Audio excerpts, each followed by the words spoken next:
I never really understood creative people who have expressed a dependency on external factors to be able to create art. Factors like candles in the studio, incense, an isolated cabin on the mountains to be able to write music.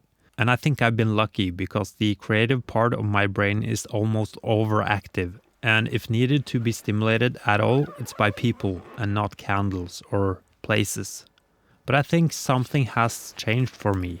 Maybe my brain has aged, I don't know, but I find myself seeking inspiration in places and things more and more.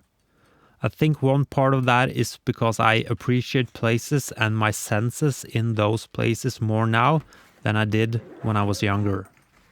And for a long time now, I've wanted to make music there, in the places where my senses are stimulated in a different way than in my studio. Slowly, a plan to facilitate that has emerged in my head.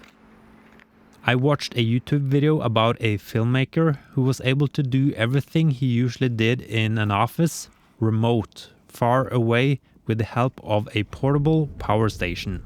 So I reached out to that portable power station company, EcoFlow, and asked if they wanted to send me a unit so I could try to do the same. Create in the places that inspires me.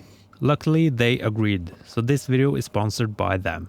With the River 2 Pro model, the best portable power station under 1 kilowatt hour. It's a perfect solution for outdoors, travel use, or even essential assurance for home backup, and of course for creating music at remote locations. You can even add a portable solar panel to charge it whilst on the go. There's no noise and no fumes, like imagine bringing a gas generator doing this, that wouldn't be good at all.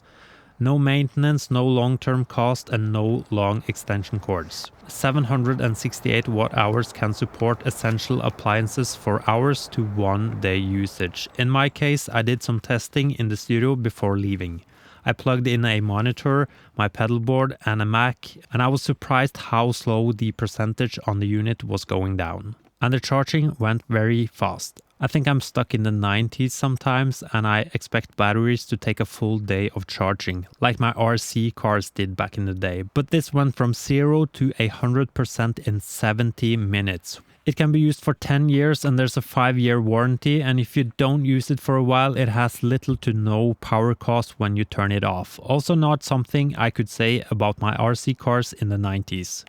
And EcoFlow is now running a Black Friday sales with up to 58% off. Click on the link in the description box and use my code for an extra discount until November the 30th.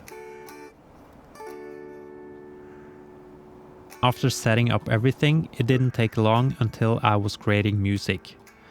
I first experimented with a chord progression on my guitar. I had the Boss synth pedal to create some weird guitar tones and the new TC Electronic 2290 to create some delay sounds that resonated with my ideas and my surroundings. The light pedal from Game Changer Audio was also really important for the grounded, earthy sound I was seeking. Always when I do music like this, it's very floaty, and I wanted to change that this time. So I sampled some sounds by miking up stuff around the area and by using the lead cable for my guitar setup. And I used that to create a drum loop. After a few hours, I was able to create a song structure and to record that very song. It's a very simple tune, but I really feel that it captures how I felt in that moment. I think I spent around 3 hours in total with everything rigged up. And when I was packing down, I still had 90% left on my EcoFlow River 2 Pro, which is very impressive. Here is the song, and check out the links down below for the EcoFlow Black Friday sale. Thanks to EcoFlow for sponsoring this adventure.